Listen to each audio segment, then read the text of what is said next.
Hola, buenas noches para todos. ¿Cómo están? Gusto en saludarlos.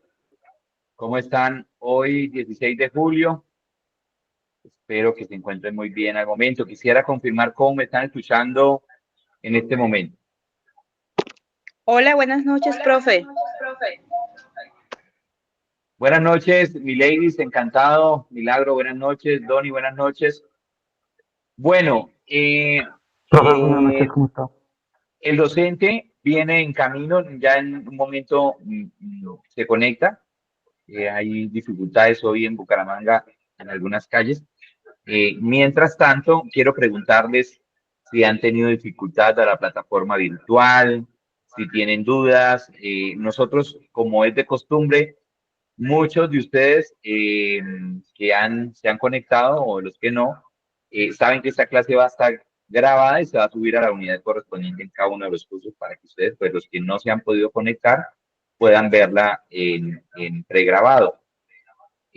Al igual, también van a tener ustedes el acompañamiento de las diferentes clases que se vienen desarrollando durante todas las semanas. El día de mañana vamos a tener una clase muy importante con el doctor Froilán Alberto Rincón.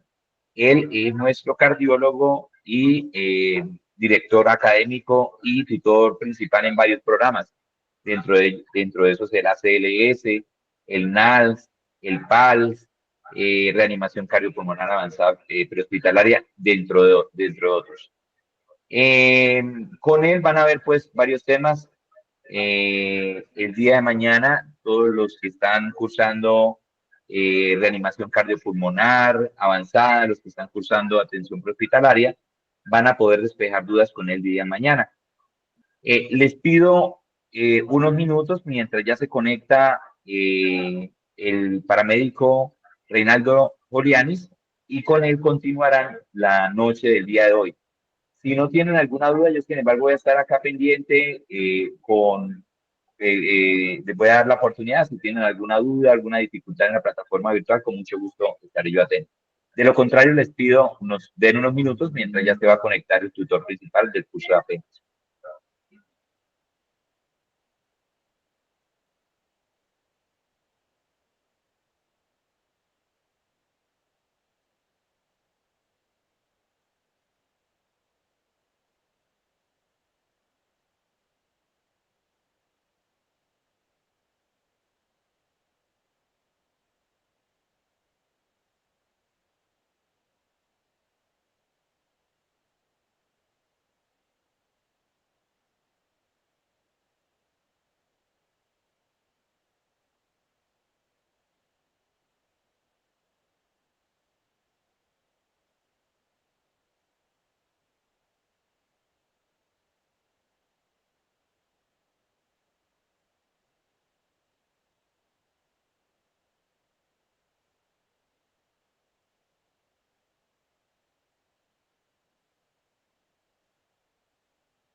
Hola chicos, muy buenas tardes, buenas noches, ¿cómo están? Profe, buenas noches, ¿cómo está? Bueno, bien, excelente, muchachos, excelente, listo aquí a aprender un poco más. Bueno, ya estamos pasados con el tiempo. Vamos a iniciar con la clase hoy entonces, chicos. El tema que nos llama hoy es atención de desastres y emergencias especiales, ¿no? Bueno, yo quisiera iniciar compartiendo con ustedes un poquito de conocer sobre ustedes quiénes han tenido algún tipo de experiencia en desastres y bueno, emergencias. De pronto tenemos más oportunidades de emergencias, desastres. ¿Quién de ustedes ha tenido oportunidad de participar como grupo de socorro, emergencia en un desastre?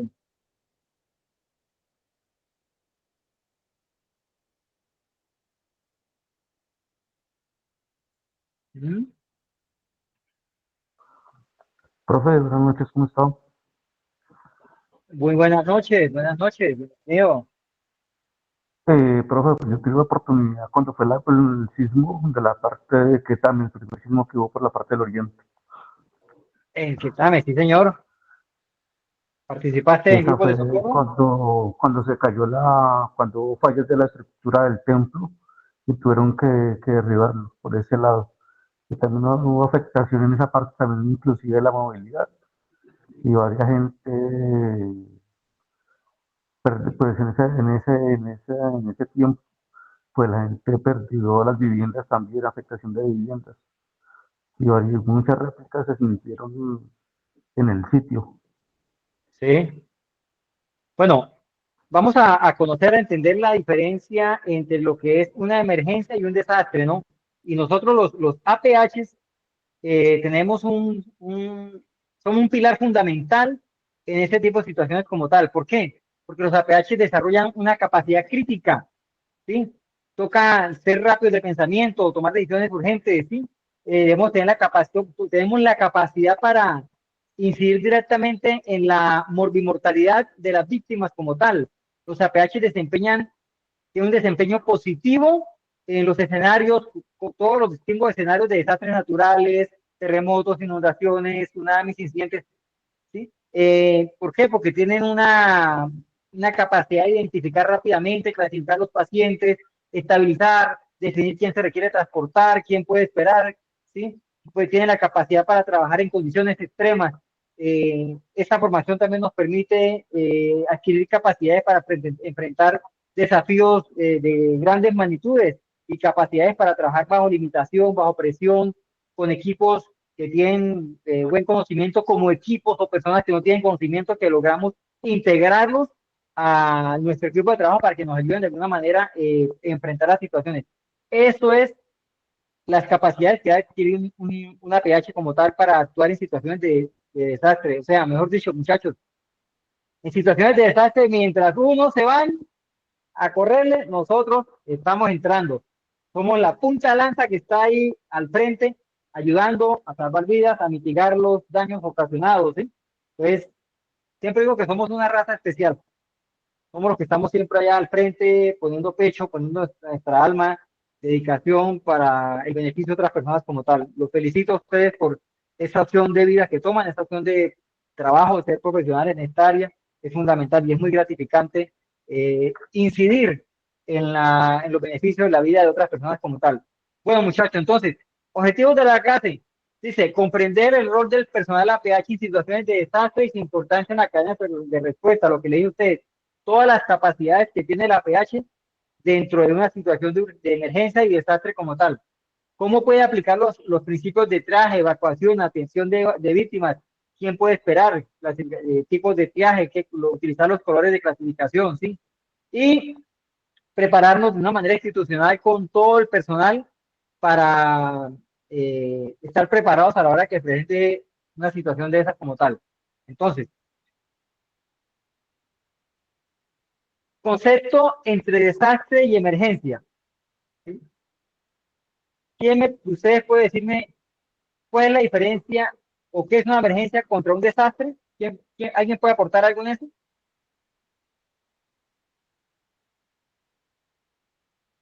Muy buenas noches. Buenas noches. Hernán Darío Fajardo, Defensa Civil. Bueno, creería que a mi concepto, desastre, pues para mi concepto podría ser algo que no está, digamos, premeditado, que no sabemos que va a suceder o que sí sabemos, pero no se han tomado las medidas pertinentes para eso. Y emergencia es algo que resulta, ¿no? Como los accidentes, como cosas así, pues es mi concepto. Bueno, les complemento, sí, perfecto. Buen aporte, muchacho.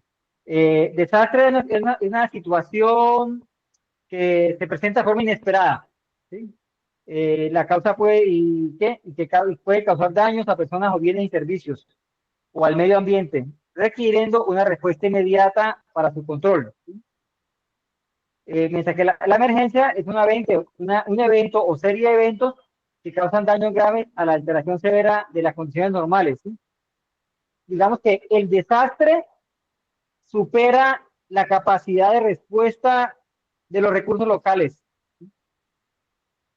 Digamos que nosotros declaramos que hay un desastre cuando la capacidad de respuesta que tenemos en el municipio no es capaz de brindar la atención.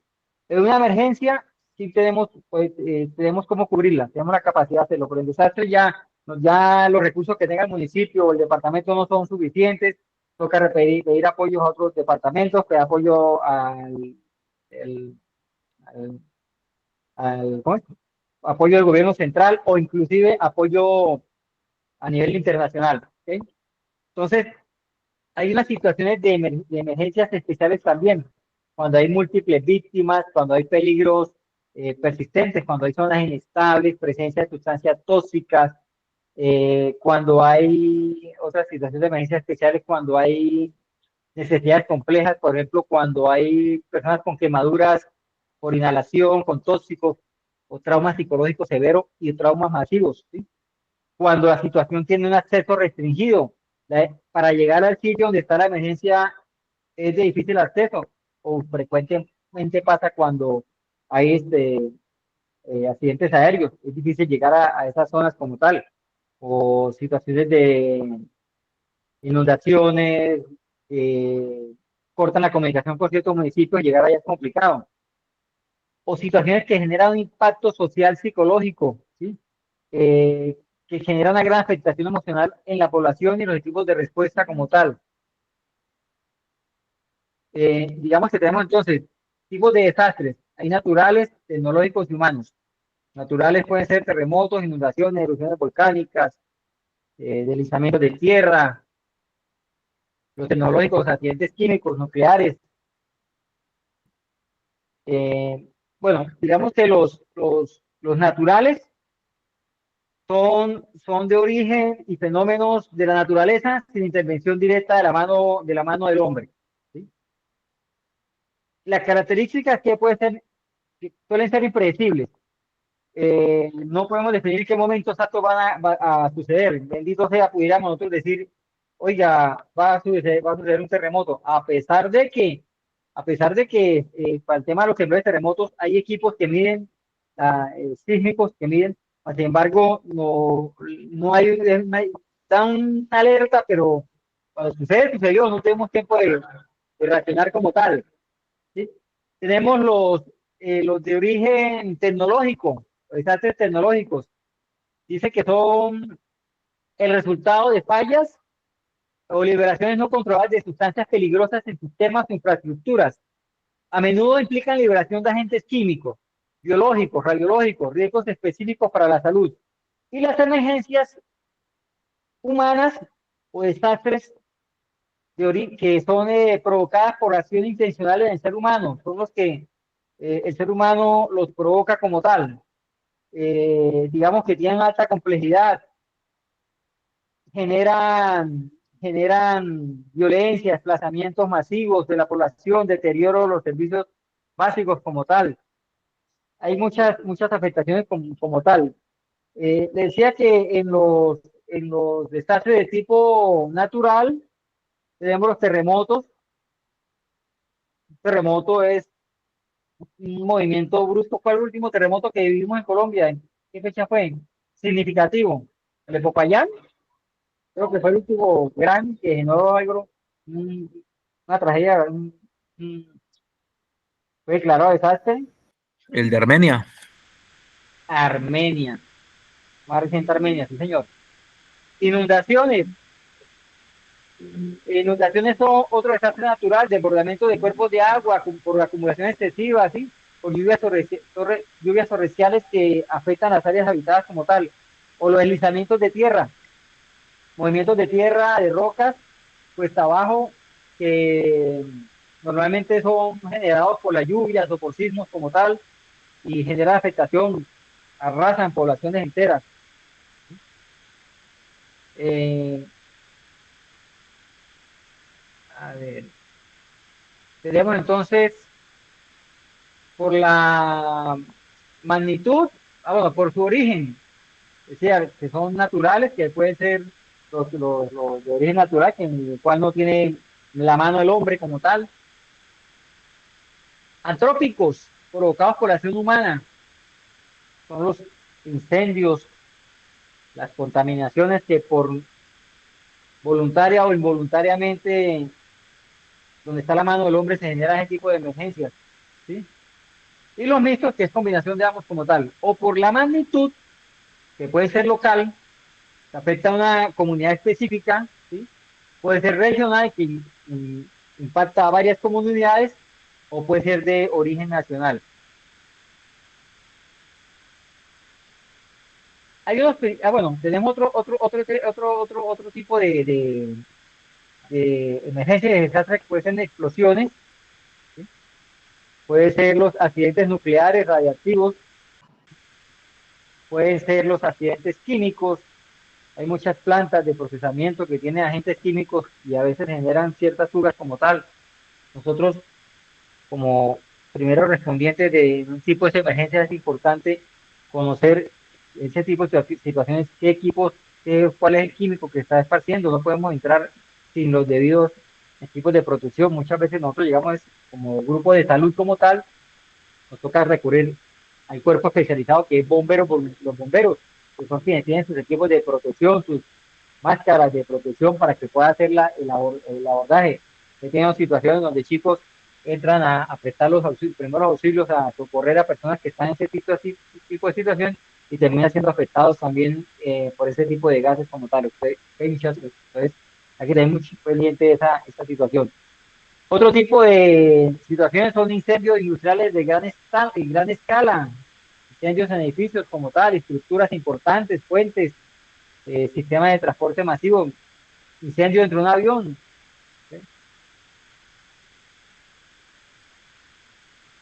Los principios de la gestión del riesgo requiere 5 principios: prevención, mitigación, preparación, respuesta y recuperación. La gestión del riesgo en esto se basa en la serie de principios que están interconectados y es un ciclo para una mejora continua, ¿sí? En ese paso a paso se debe seguir con el fin de lograr un objetivo como tal, que es la recuperación final de todo lo que sucedió a partir de esa situación. Entonces tenemos, digamos que en prevención, se enfoca en todas las acciones que hagamos para evitar que un evento adverso se convierta en un desastre.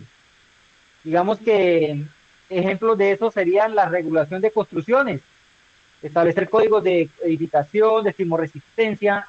Ese tipo de regulación va a evitar que cuando se presente un fenómeno natural tengamos estructuras colapsadas como tal.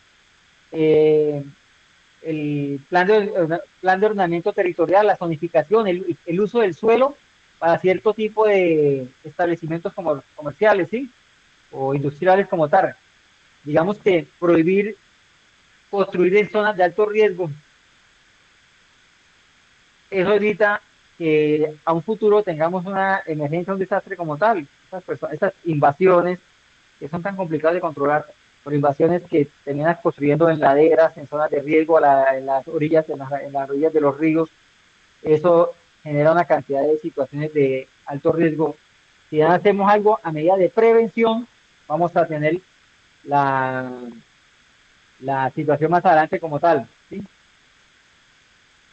El hecho de hacer una vacunación masiva es una prevención. ¿Sí? Otro paso de la gestión de riesgo es la mitigación. ¿Cuál es el objetivo de la mitigación? Es reducir el impacto de un desastre cuando este no pudo ser prevenido. Sucedió el desastre, vamos a ver cómo reducimos el impacto. Por ejemplo, hagamos reforzamiento de estructuras, hagamos construcción de muros de contención o diques, ¿sí? Diseñar una estructura más crítica para que haya un proceso de reacción mejor, construir hospitales, puentes, ¿sí? Tenemos el otro principio de gestión del riesgo, que es la preparación. La preparación es tomar acciones con anticipación para asegurar una respuesta efectiva cuando ocurre un desastre. ¿Cómo nos preparamos para cuando el desastre ya no haya más, esté en su auge como tal? Un segundo.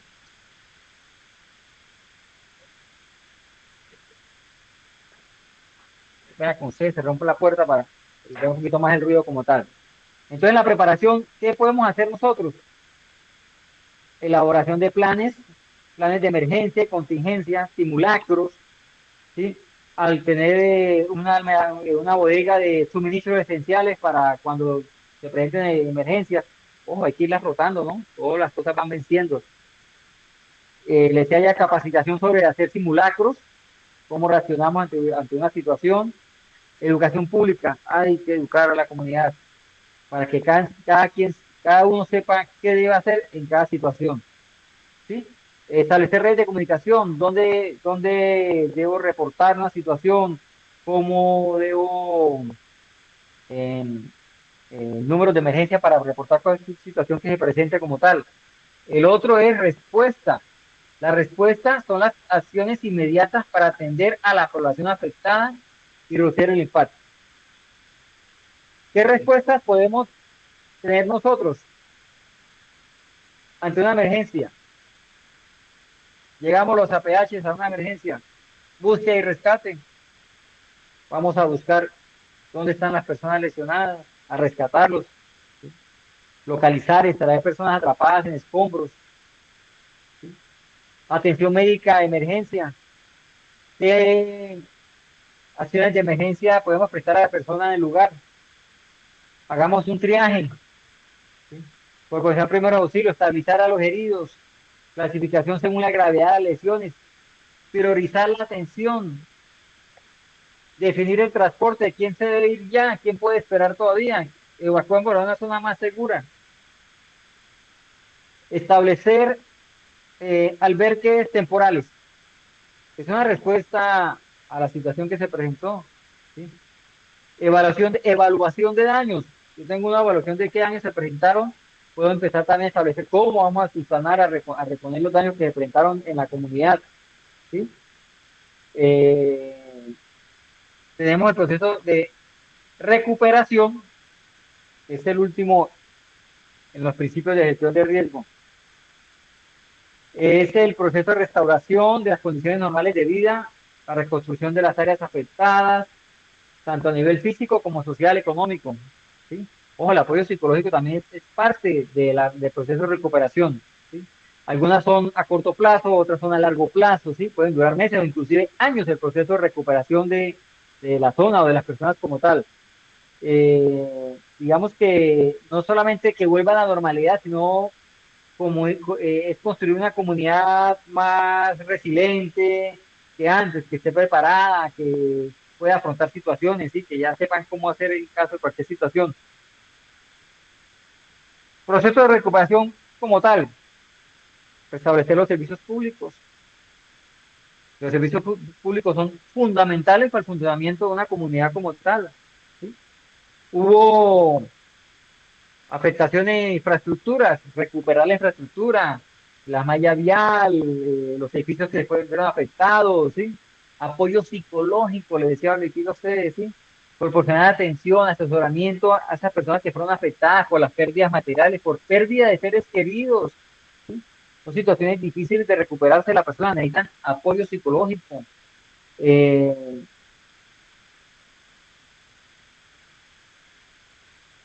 Evaluar las acciones aprendidas. Si nosotros evaluamos sobre las acciones aprendidas, podemos identificar las fortalezas, las debilidades que tenemos, y podemos integrar todo esto para futuras reacciones como tal, ¿sí? Tenemos como ejemplo el terremoto de Armenia, que fue en el año 99, el terremoto de Popayán en el 1983, la más reciente que tengo aquí, tragedia Mocoa, en el año 2017. Tenemos conceptos del triaje. ¿Qué es el triaje? Es un sistema de clasificación de pacientes o de víctimas, ¿sí? ¿En qué se basan? En la gravedad de las lesiones y la probabilidad de supervivencia. Ese es el triaje. Clasificación de pacientes o víctimas basado en la gravedad de sus lesiones, ¿sí? Y la probabilidad de supervivencia. Triaje.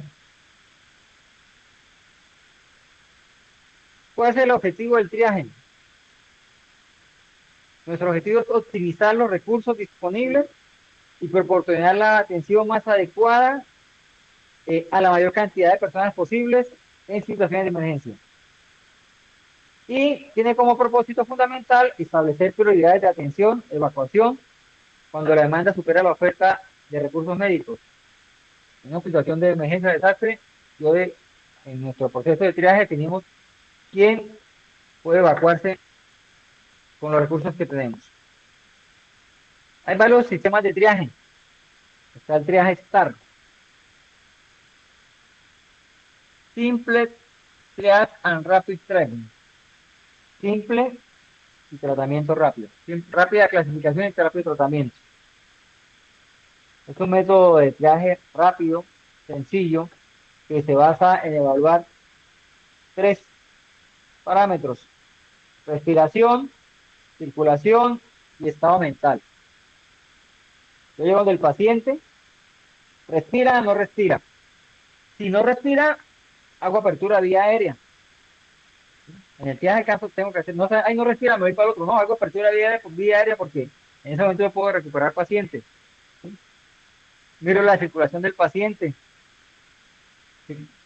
Pulsos distales, miro perfusión, ¿sí? Y evalúo el estado mental del paciente. Atiende, no atiende, responde el paciente, ¿sí? Es una evaluación rápida.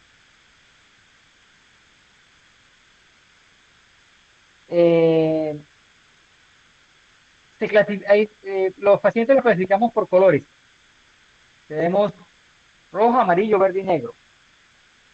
El rojo requiere atención inmediata. El paciente está en riesgo vital, pero es recuperable. ¿Sí? Tiene lesiones que amenazan la vida. Requieren atención médica inmediata para sobrevivir.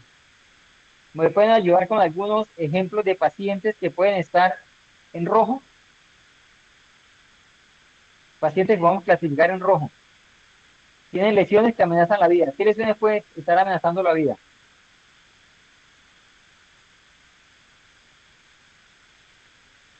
Recordemos el XABC del trauma, ¿no? ¿Cuál es la primera? La X. Hemorragia exsanguinante. Es una lesión que amenaza la vida. Fracturas de huesos largos. ¿ok? En el amarillo, puede esperar un poco más, ¿no? Son pacientes con lesiones graves, pero pueden esperar hasta 60 minutos. Lesiones graves, pero no son potencialmente mortales. ¿Listo? En verde, es pacientes con lesiones leves que pueden caminar y que no requieren atención inmediata urgente. Pueden esperar varias horas, inclusive puede ser hasta trasladados a una zona de atención verde. Por eso cuando uno llega a, a una situación de evento masivo, uno siempre dice, los que puedan caminar, vengan acá.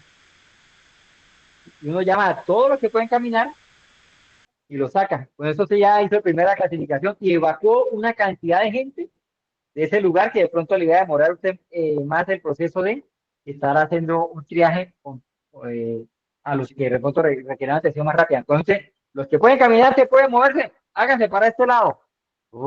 Evacúa una cantidad de gente y con eso avanzamos nosotros bastante en la clasificación de en el triaje como tal. Y el negro es para pacientes fallecidos o expectantes, pacientes que tienen lesiones graves, lesiones catastróficas, las cuales las posibilidades de supervivencia son nulas, no es que haya, no hay, no hay posibilidad de supervivencia con los recursos que tengo ahí. Entonces no vamos a, lo clasificamos como negro. Son decisiones difíciles, pero salvan vidas porque podemos avanzar con otros pacientes que sí podemos, que tienen oportunidades, tienen opciones como tal. Entonces, el negro es fallecido o expectantes, pacientes que tienen lesiones que son tan catastróficas que las posibilidades de supervivencia son nulas con los recursos que tenemos en el lugar del accidente, en el lugar de la atención como tal.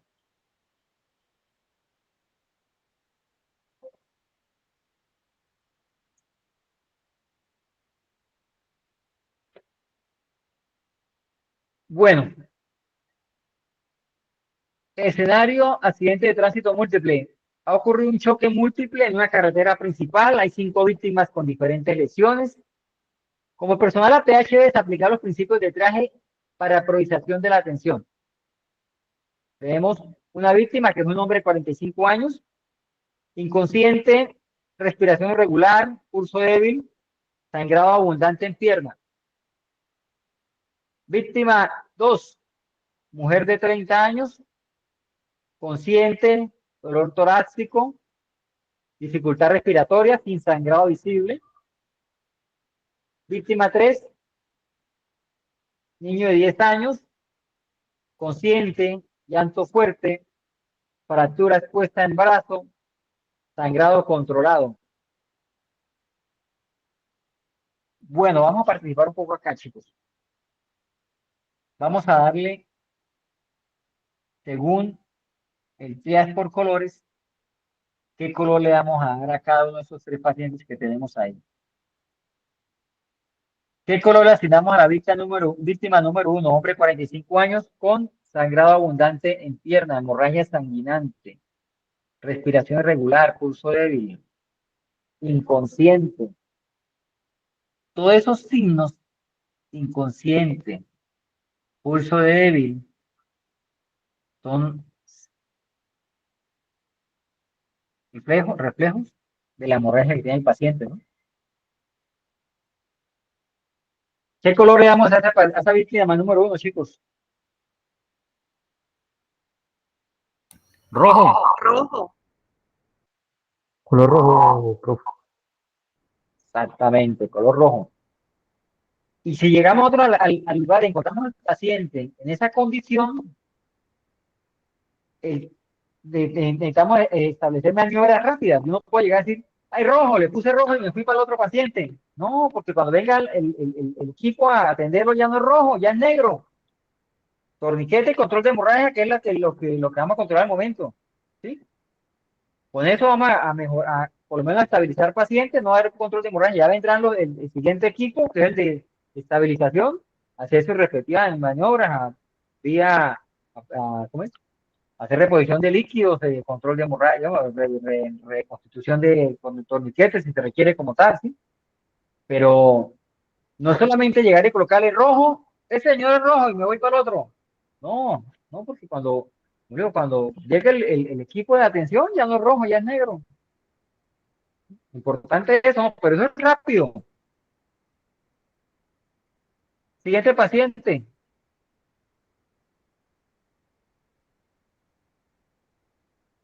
Dice, mujer de 30 años consciente, dolor torácico, dificultad respiratoria sin sangrado visible.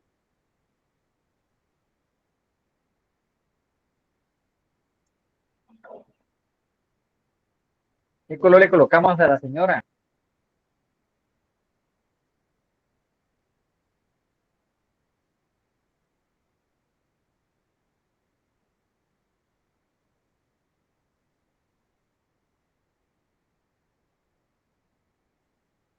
Tiene, a ver, sin sangrado visible, una dificultad respiratoria. Le colocamos amarillo. Tiene una lesión grave, pero no es inmediatamente mortal. Puede esperar un poco, ¿no? El niño. El tema del niño en la escena es algo para analizar también, ¿no? Digamos, genera alto impacto tener menores de edad involucrados en situaciones de emergencia. Son muy, y la Constitución nos obliga a proteger a los menores de edad.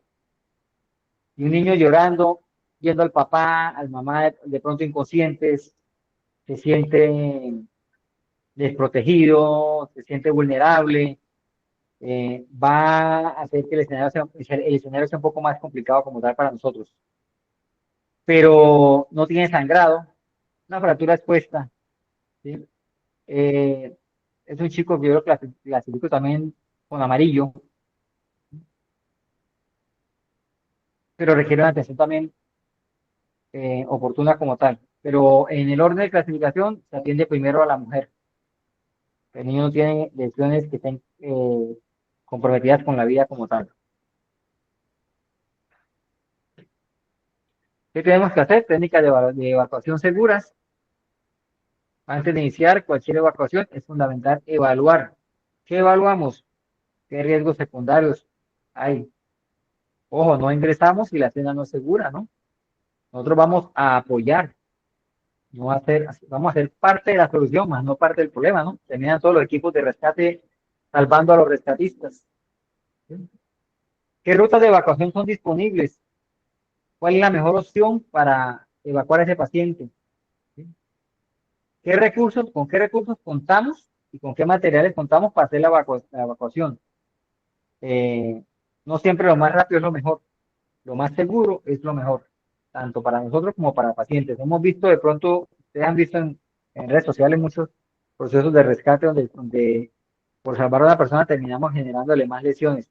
Nunca es nuestro deseo, nunca es nuestra voluntad dañar a alguien, para eso estamos nosotros allá, esa es nuestra razón de ser, pero por eso es que nos capacitamos, para poder saber tomar las medidas necesarias para poder brindar una atención adecuada a ese paciente como tal. Entonces, eh, ¿con qué camilla es más prudente sacar al paciente de ese sitio? Las cuerdas, con que vamos a hacer el proceso de evacuación. ¿Qué sistema vamos a colocar para recuperar a ese paciente o tirar la canastilla como tal? ¿Sí? ¿Qué camilla, qué tipo de camillas vamos a usar? Le dije, vamos a requerir algún tipo de manta para arrostrar al paciente. Eh, muchas técnicas que hay de evacuación como tal, ¿no? Y como siempre los APHs, nos preparamos para utilizar cualquier recurso para sacar a un paciente. Todo lo que encontremos a la mano lo vamos a utilizar como tal.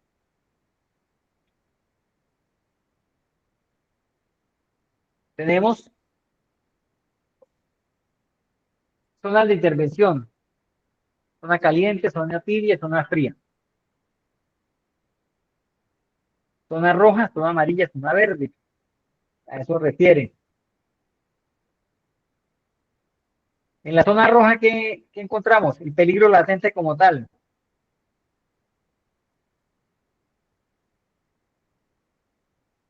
Ahí tenemos la prioridad de asistir y neutralizar la amenaza, ¿no? Donde está el riesgo presente como tal, es la zona más complicada, ¿no? En la zona amarilla, ahí podemos colocar un puesto médico avanzada, hacemos estabilización inicial, un triaje secundario y evacuamos a otra zona. La zona verde es la zona segura. Se espera que en la zona verde no haya riesgo. En la zona verde están los grupos de apoyo, los grupos de coordinador, el puesto de comando, ¿sí? Los equipos de transporte. Hasta allá llegamos y trasladamos los pacientes, ¿sí? Donde se van a trasladar a los centros de hospitalarios como tal. Hay una prioridad en la atención. X, A, B, C, les decía ahorita. Primer tema a controlar, la X, hemorragias sanguinantes, control de hemorragias. ¿Por medio de qué sistemas? ¿Cómo podemos controlar hemorragias? Presión directa, ¿sí? Vendajes compresivos. Y en caso extremo, aplicamos torniquetes. Condiciones para aplicar un torniquete, muchachos.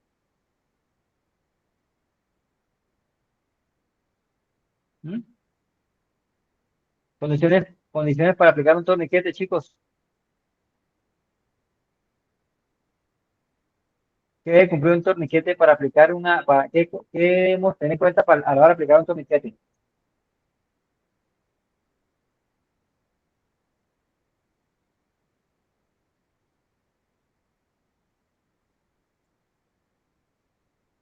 ¿Se pueden con torniquetes improvisados?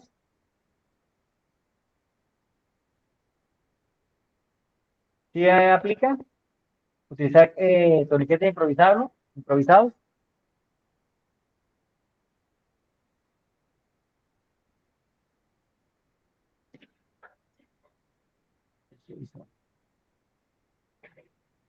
Chicos,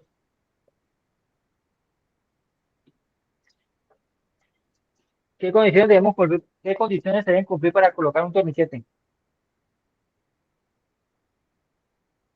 ¿Es viable colocar torniquete improvisado, chicos?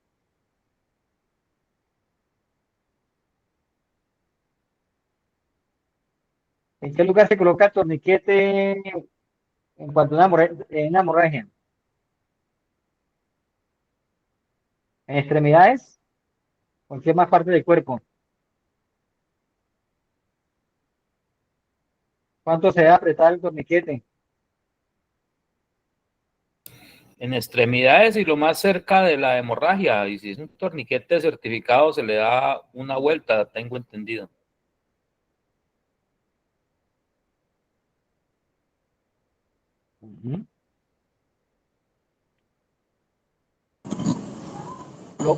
Señor, Sí, sí, ¿me escucha? le copio, cuenta, le escucho. Bueno, yo tengo conocimiento que las condiciones para uno usar el torniquete son en hemorragias severas e incontrolables, en amputación total, heridas con daño arterial, imposibilidad de aplicar, cuando hay la imposibilidad de aplicar la presión directa, cuando hay una lesión arterial. Esas Sí. son una de las condiciones donde se puede utilizar el torniquete. Ya en el dado caso, como usted lo dijo ahorita, en el último recurso. Y la colocación del torniquete siempre debe colocarse entre la herida y entre la parte sana, más o menos entre unos de 5 a 7.5 centímetros por encima de la herida. nunca se debe colocar en una articulación. Es donde Ajá. es lo que yo tengo conocimiento. Exacto. Punto clave, lo que dijiste. No colocar una articulación 5 a 7 centímetros más arriba de la herida como tal. Si no es posible, bueno, ¿cuánto se aprieta? Se ajusta hasta cuando ya se genere el control de la hemorragia. No se debe aflojar, no se debe aflojar ni retirar una vez puesto el torniquete, se retira en el centro asistencial, luego nadie es capaz de controlar esa hemorragia.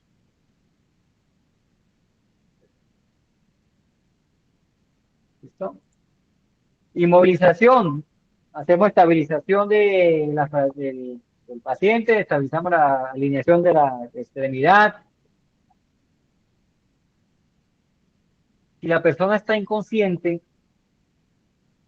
pero tiene la vía aérea permeable, lo podemos llevar a posición de seguridad, ¿no? Lateralizamos el paciente sobre su mano, termina sobre la boca, la cara aquí descansando. Posición de seguridad. Protegemos al paciente del ambiente. Requiere una manta térmica, de pronto para evitar temas de hipotermia. Protección contra elementos del suelo, si está mojado el piso, que está lloviendo, pues toca protegerlo. ¿Sí? El paciente requiere RCP. Condiciones para hacer un RCP. ¿Qué necesitamos para determinar este paciente necesita hacer un RCP? 3 condiciones. Paciente no atiende, no responde. Señor, señor, señor, no atiende, no responde. Paciente no respira. Paciente no tiene pulso. Para el personal de la salud, tomamos el pulso. Para el personal lego, no se les pide que tomen pulso. Entonces tomamos pulso, pulso carotidio. No nos vamos a tomar pulsos distales porque es más difícil, si el paciente está en esa condición, percibir el pulso. Nos vamos al carotidio. 10 segundos demoramos haciendo esta acción. ¿Cómo miramos si respira? Miramos ahí expansión del pecho, del tórax. ¿Sí? Pulso carotidio, no atiende a persona, iniciamos inmediatamente RCP. RCP básico, ¿qué es? Manos, 30 compresiones, 2 ventilaciones. Si no tenemos dispositivo para ventilaciones, compresiones. Compresiones, 30 compresiones. De 100 a 120 compresiones por minuto. Pero, antes de iniciar, tan pronto la persona no atiende, no responde, ¿qué hay que hacer? Activar el sistema de emergencias médicas, ¿no?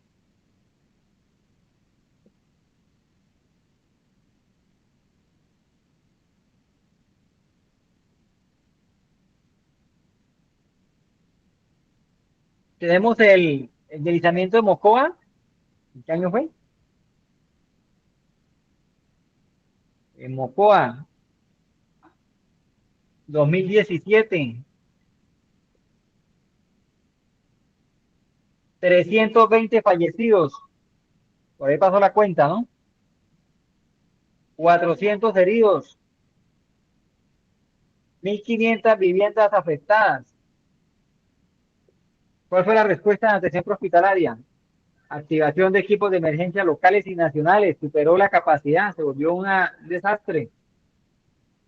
Se establecieron puestos de comando avanzados. Evacuación aeromédica de pacientes. Coordinación institucional. Hay que saber trabajar en equipo. Es importantísimo. Por eso el sistema de comando de incidente establece un comandante, que es el que va a trabajar con todos los equipos, con todos los recursos, y debemos integrarnos para trabajar armónicamente con todos los equipos que llegan. Más llega de todo, ¿sí? APH, bomberos, defensa civil, Cruz Roja, Fonalzar, todos los grupos de rescate llegan a trabajar y debemos trabajar de una manera integral, ¿sí? Función del comandante del puesto de comando como tal, establecer que todos trabajamos de una buena manera como tal, pero cada uno es responsable de lo que podamos hacer a título personal y como equipo de trabajo.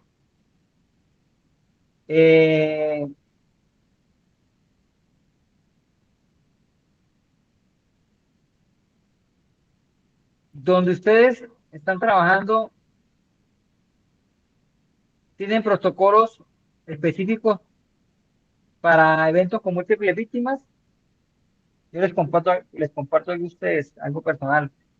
Hace poco recibimos una capacitación sobre triage, en el cual participamos varios grupos de emergencia aquí de la ciudad, y la capacitación nos habló sobre triaje, el STAR, el SAL, cuatro sistemas de triaje, y nos prepararon sobre el sistema de triaje, pero no se dijo bajo cuál sistema vamos a trabajar todos. Pues todos sabemos los triajes, debemos definir en nuestra institución, y ojalá entre todos los organismos que hacen parte de un municipio, un departamento, a la escala que se maneje, cuáles son los protocolos o los que vamos a manejar en caso de emergencia.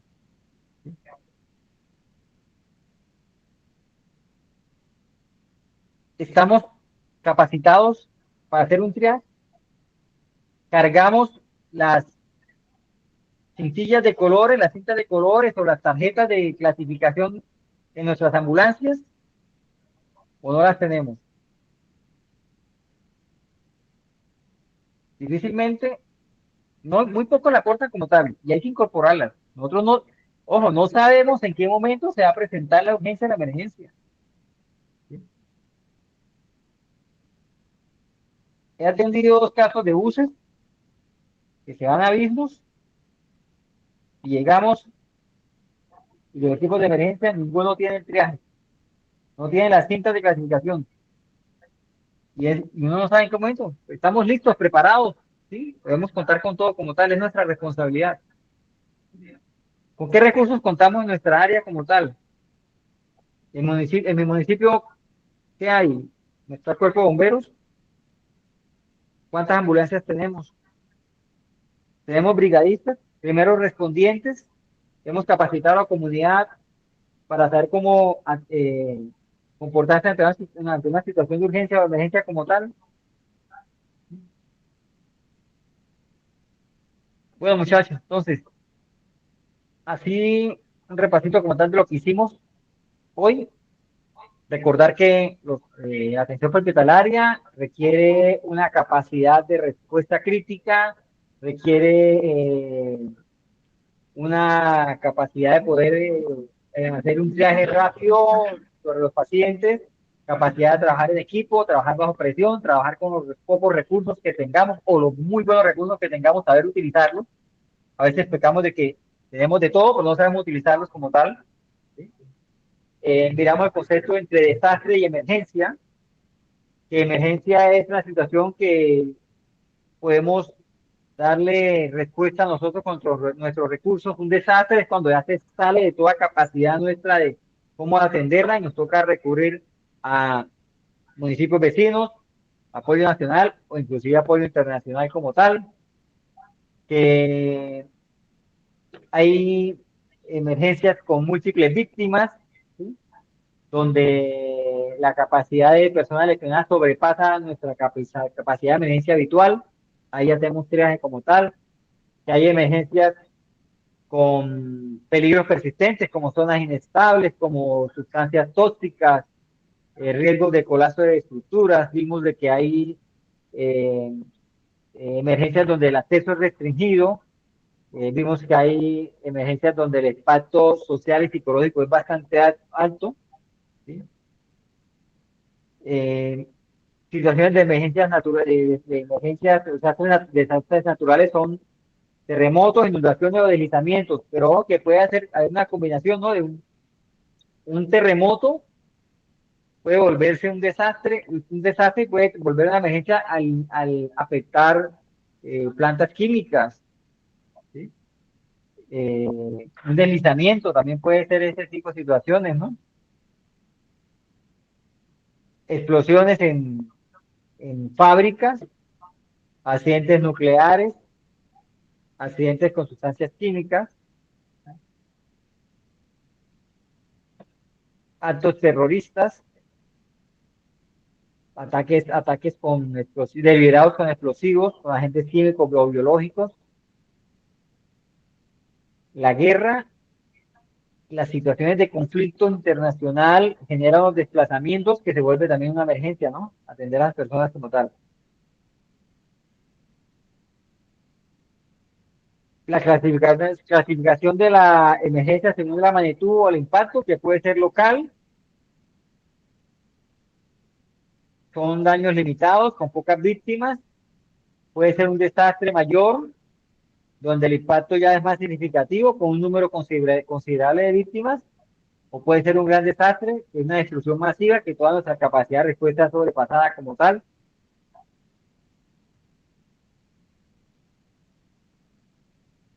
Vimos los principios de la gestión del riesgo, que son 5 principios: prevención, mitigación, preparación, respuesta y recuperación. Prevención, mitigación, preparación, respuesta y mitigación, donde la prevención se enfoca en evitar que un evento adverso se vuelva en desastre. La mitigación reduce el impacto de un desastre. La preparación son las acciones que tomamos con anticipación en caso de que presente como respuesta a esas emergencias. La respuesta es cómo vamos a actuar ante esa situación como tal, y la recuperación son las acciones que tomamos para que la población afectada vuelva a su estado normal como estaba, ¿sí?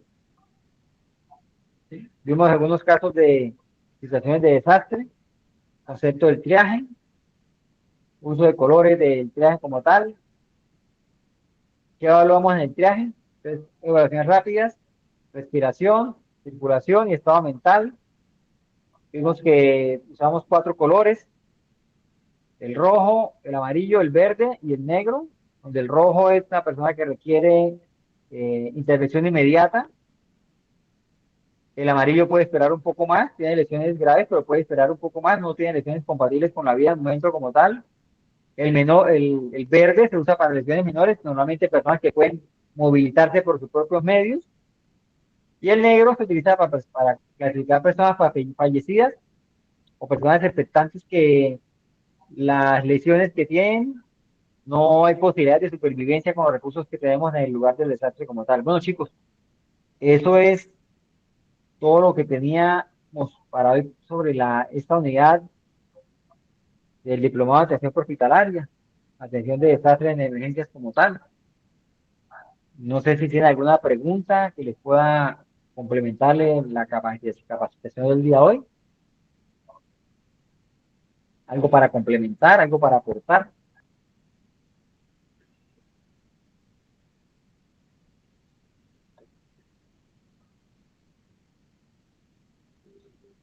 Digamos que quiero cerrar con esto, quiero decir que el APH no solamente salva vidas, ¿no? No solamente ir a salvar vidas, sino también es minimizar el impacto en la salud de la población, acelerar la recuperación de las comunidades afectadas. Nosotros hacemos parte activa de todo el proceso de atención de desastres como tal. El campo de acción de una APH es numeroso. Podemos actuar en muchos escenarios. Una preparación efectiva de la atención hospitalaria es fundamental como tal. Entonces, no solamente salvar vidas. Bueno, chicos, cuénteme, Ronald.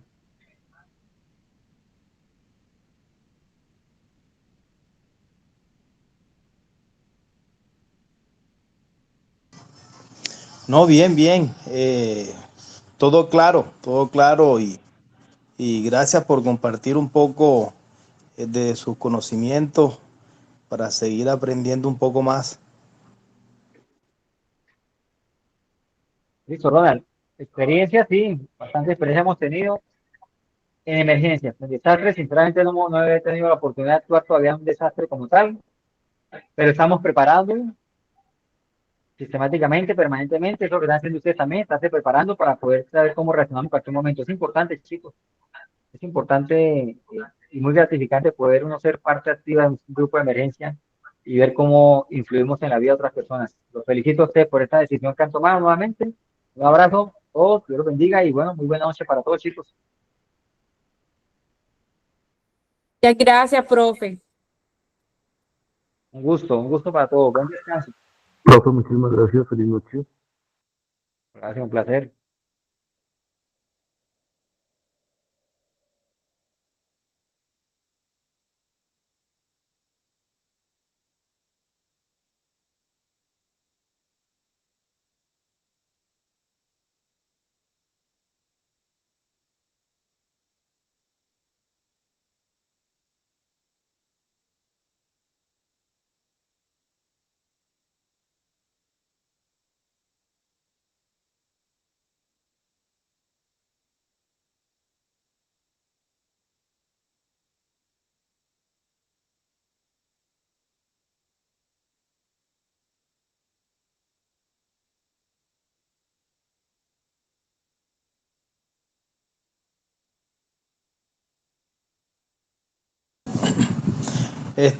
Profe, una pregunta antes de que salga de la llamada. ¿Qué posibilidad hay de si me puede regalar la diapositiva para estudiarla y profundizarla un poco más? Sí, sí, esta clase queda subida a la plataforma, ¿eh? La clase queda subida a la plataforma con la diapositiva, Ronald. Ahí la pueden consultar. Ah, ok. Bueno, listo. Muchas gracias. Bendiciones. Dentro del curso se sube toda esta información que compartimos hoy, queda en la plataforma y dentro del curso están también. Ah, bueno, listo, compadre. Muchas gracias. Listo, Ronald. Un abrazo. Ok, sí, señor.